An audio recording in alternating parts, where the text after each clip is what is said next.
Jejak memori Presiden Soekarno di Aceh.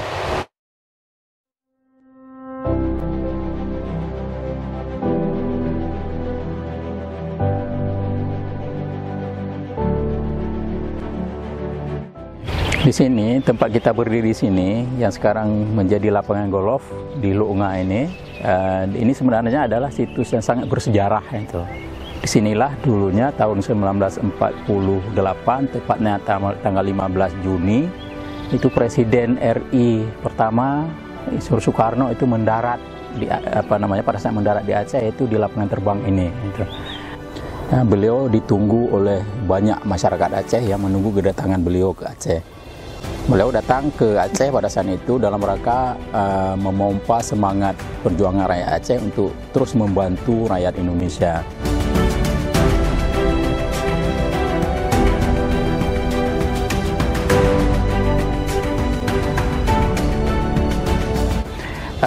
Pak Soekarno bersama 17 orang rombongan pada saat itu disambut oleh para petinggi sipil dan militer Aceh pada saat itu.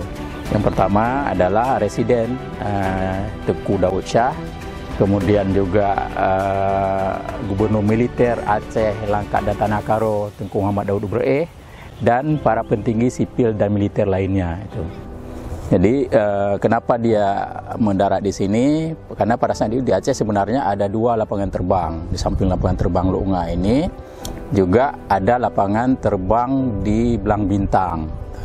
Jadi lapangan terbang ini dulu fungsinya selain lapangan terbang juga ini adalah basis pertahanan rakyat Aceh gitu, di sini.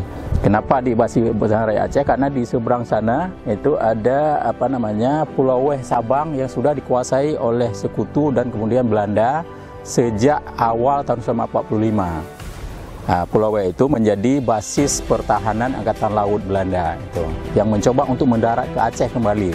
Jadi beberapa kali Belanda pernah mencoba untuk menyerang untuk bisa masuk ke Aceh. Tetapi karena pertahanan rakyat Aceh, terutama yang berbasis di Lu'unga ini sangat kuat, sehingga kapal-kapal Angkatan Laut Belanda itu berhasil dipukul mundur oleh pasukan Aceh. Gitu. Jadi itu alasan kenapa lapangan terbang ini dijadikan sebagai tempat mendaratnya Presiden Soekarno pada saat beliau datang ke Aceh tahun 1948. Gitu. Dan beliau itu pada saat itu betul-betul sangat ditunggu. Dalam satu buku dituliskan bahwa kedatangan Presiden Soekarno ke Aceh pada saat itu sudah ditunggu dengan semangat oleh rakyat Aceh, dan jumlahnya sangat banyak. Ya, rakyat Aceh dari pagi sudah menunggu, karena setelah diberitahu Presiden Soekarno akan datang ke Aceh, dari pagi rakyat Aceh sudah berkumpul dan sudah cukup banyak untuk menunggu kedatangan Presiden Soekarno. Tapi Presiden Soekarno baru mendarat di Aceh itu pada sekitar pukul 13.15.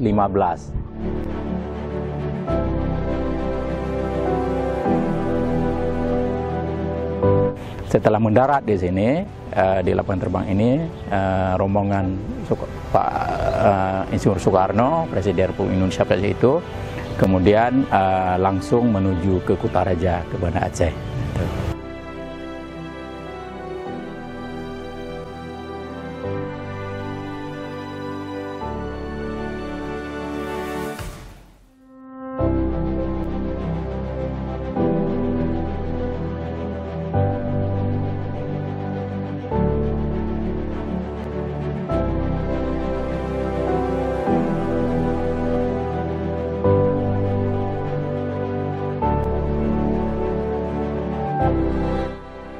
Ini gedung pendopo gubernur kita sekarang ini.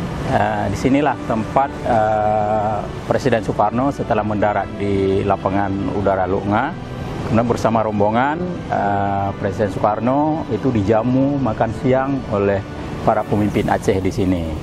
Setelah mereka makan siang, kemudian beramah tamah dengan para pemimpin Aceh, kemudian beliau rehat sebentar di pendopo ini.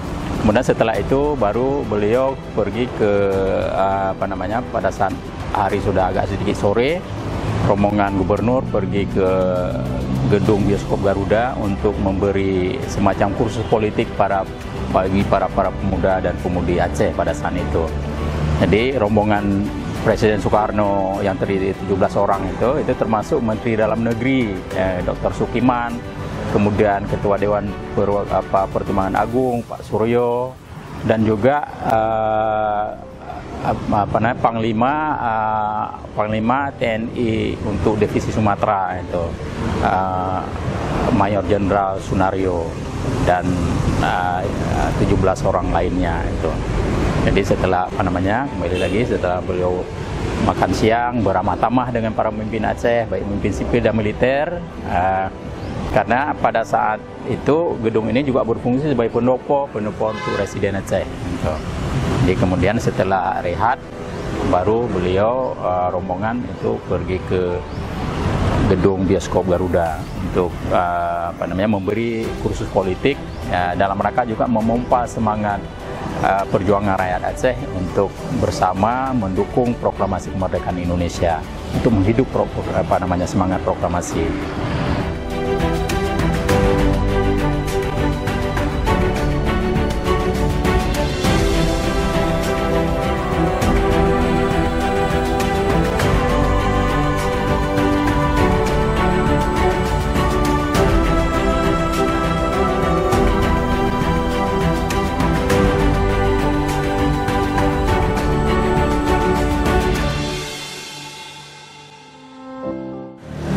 Gedung ini yang kita kenal sekarang sebagai Garuda Theater, sebelumnya ini namanya adalah Aceh Bioskop. Ya, Aceh Bioskop ini merupakan juga satu situs yang sangat penting itu, terutama karena pada saat kunjungan Presiden Soekarno ke Aceh, disinilah tempat Presiden Soekarno menggembleng para pemuda masyarakat Aceh, memberi semacam kursus-kursus politik, khususnya pada sore dan malam hari. Ya, semua kelompok pemuda juga perempuan selama beliau ada di sini pada sore dan malam hari itu di dalam gedung bioskop Garuda ini. Kenapa di dalam gedung bioskop? Karena memang pada saat itu gedung pertemuan itu hampir tidak ada kecuali bioskop gitu. Jadi yang cukup representatif pada saat itu yang paling bagus adalah ini gedung bioskop Garuda ini.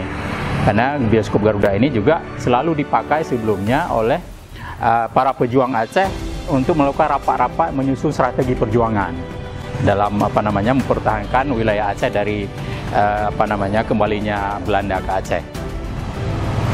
Cuman sayang sekarang gedung ini hanya tinggal sedikit lagi ini yang masih yang masih murni, selain yang lain itu sudah terjadi banyak perubahan-perubahan. Mudah-mudahan ini masih bisa diselamatkan karena ini adalah satu situs yang luar biasa penting bagi Aceh dan juga bagi Indonesia.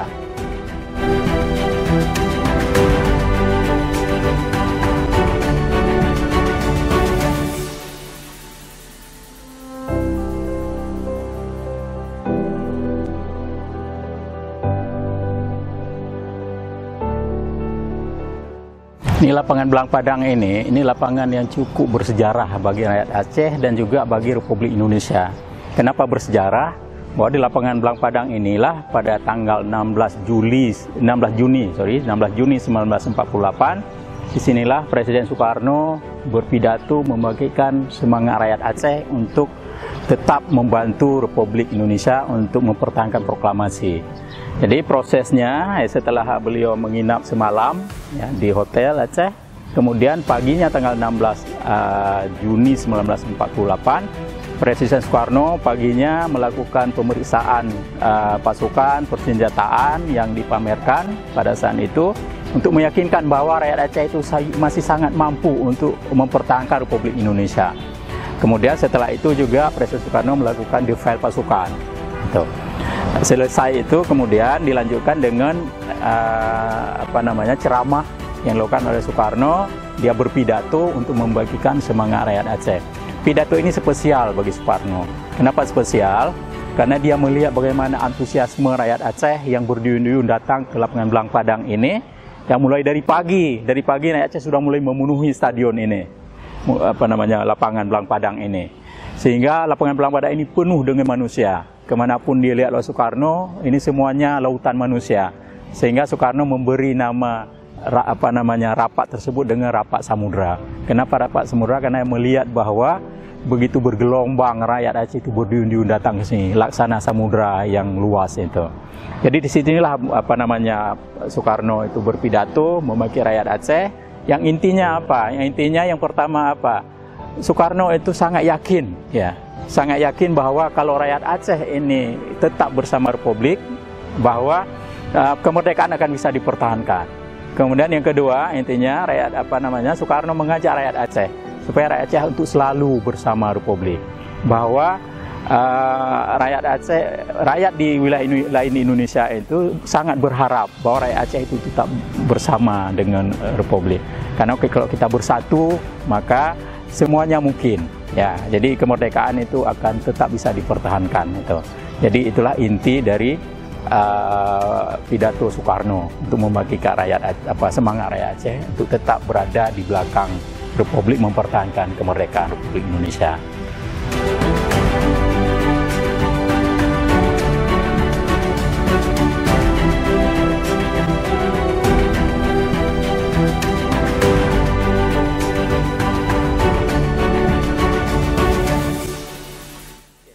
Tempat ini bekas Hotel Aceh dulunya, ya.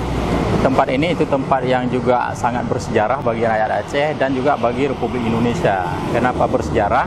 Karena pada saat kunjungan Soekarno tahun 1948 dulu, setelah rapat samudra di lapangan Belang Padang, kemudian Soekarno dijamu makan siang oleh GASIDA, Gabungan Saudagar Indonesia Daerah Aceh. Ya. Dalam jamuan makan siang tersebut, setelah Soekarno memberi gambaran, berceramah, memberi gambaran bagaimana kondisi Indonesia yang saat itu dikepung oleh Belanda, kemudian sulit melakukan perhubungan antar pulau, menembus blokade Belanda. Soekarno berharap bahwa para pengusaha Aceh itu untuk menyumbangkan sebuah pesawat terbang untuk mengatasi hubungan antar pulau dan juga blokade Belanda.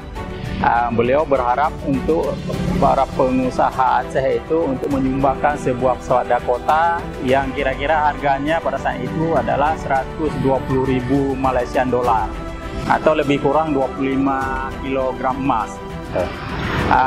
Setelah beliau meminta pada ini, malah beliau tidak mau makan. Beliau mengatakan pada saya tidak akan mau makan kalau saudara-saudara tidak menjawab ya. Gitu. Kemudian pada saat itu Teku Ali Panglima Polim, beliau itu wakil residen Aceh, beliau diisyaratkan oleh ketua GASIDA pada saat itu dan juga beberapa sesepuh GASIDA untuk mengiyakan dan menyauti permintaan Soekarno. Kemudian setelah itu TM Ali Panglima Polim berdiri dan menyanggupi permintaan Soekarno.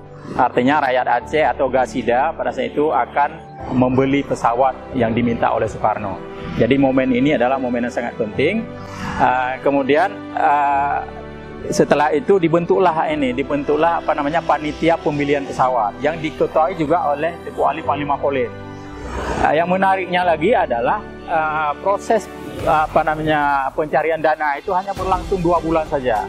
Setelah 2 bulan dana terkumpulkan sebanyak yang diminta, malah menurut TM Ali Panglima Polim itu dana malah cukup untuk 2 pesawat. Ya. Kemudian dana tersebut itu dikirim melalui cek kepada Komandan Angkatan Udara Indonesia pada saat itu, Surya Dharma, dan diterima ceknya. Itu kemudian dibelilah pesawat yang belakangan itu menjadi pesawat RI 001 Dakota. Jadi ini adalah sebagai cikal bakal dari Garuda Indonesia sekarang. Gitu. Ini sebagai sumbangan rakyat Aceh. Yang duplikatnya sekarang ada di lapangan Belang Padang. Yang aslinya itu disimpan di Jakarta sebenarnya.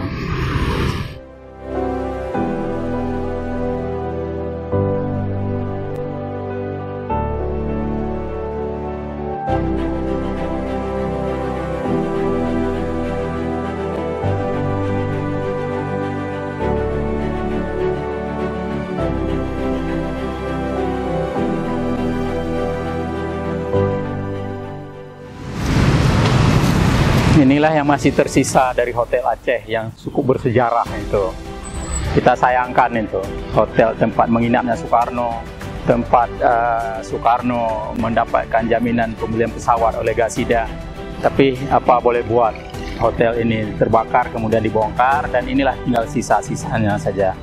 Mau dibangun yang baru, tetapi akhirnya juga mangkrak. Kita juga nggak tahu kenapa nggak ini. Tapi apa boleh buat, itu memang sudah berlalu. Karena sudah terbakar nggak mungkin untuk di ini lagi. Tapi ini sangat penting karena memang ini lokasi yang cukup bersejarah walaupun bangunannya tidak ada lagi. Tapi tempat ini adalah tempat yang bisa menjadi tempat paling bersejarah. Ini mestinya tempat ini tetap dijaga walaupun nggak dibangun yang lagi. Tapi jangan dialihfungsikan. Saya pikir itu yang paling penting karena ini adalah tempat yang luar biasa bagi Aceh dan juga bagi Indonesia.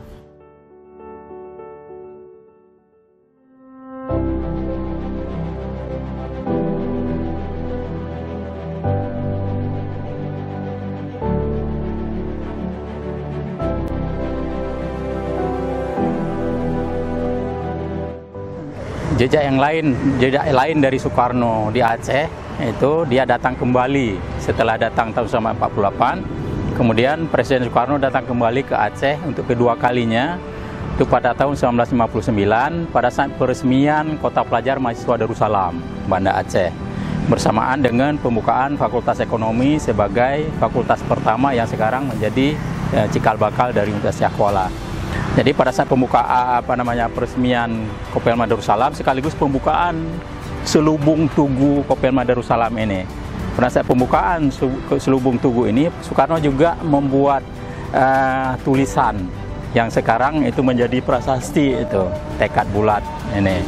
Itu ditulis langsung oleh Soekarno kemudian dikopi dipahat di marmer ini. Jadi ini apa pentingnya Kopelma Darussalam ini? Ini adalah cikal bakal dari pendidikan tinggi di Aceh. Tuh. Jadi setelah datang pada tahun 1959, lahirnya Kopelma Darussalam yang di dalamnya diharapkan akan lahir 3 lembaga pendidikan tinggi. Yang pertama adalah pendidikan tinggi umum Universitas Syahkuala, kemudian pendidikan agama itu ada IAIN Araniri pada saat itu, kemudian ada perguruan tinggi, bukan perguruan tinggi tapi Dayah Tinggi Tunku Cik Pantikulu. Tuh.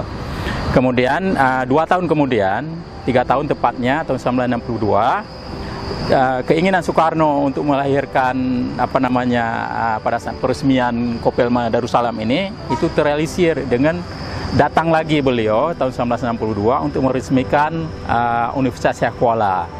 Pada saat itu di Universitas Syahkuala sudah ada 4 fakultas, yaitu Fakultas Ekonomi yang pertama, kemudian Fakultas Kedokteran Hewan, ketiga Fakultas Keguruan dan Pendidikan (FKIP), kemudian Fakultas Hukum. Jadi lengkap ada 4 fakultas. Itulah cikal bakal dari lahirnya Universitas Syahkuala dan kembali diresmikan oleh Presiden Soekarno pada tahun 1962. Itu tepatnya kedatangan ketiga. Jadi jejak Soekarno di Darussalam ini sangat ini sangat penting. Kenapa? Kan 2 kali dia meresmikan Kota Pelajar Mahasiswa Darussalam, kemudian datang lagi untuk meresmikan berdirinya Universitas Syahkuala 1962. Itu di tempat yang sama ini, di Tugu ini.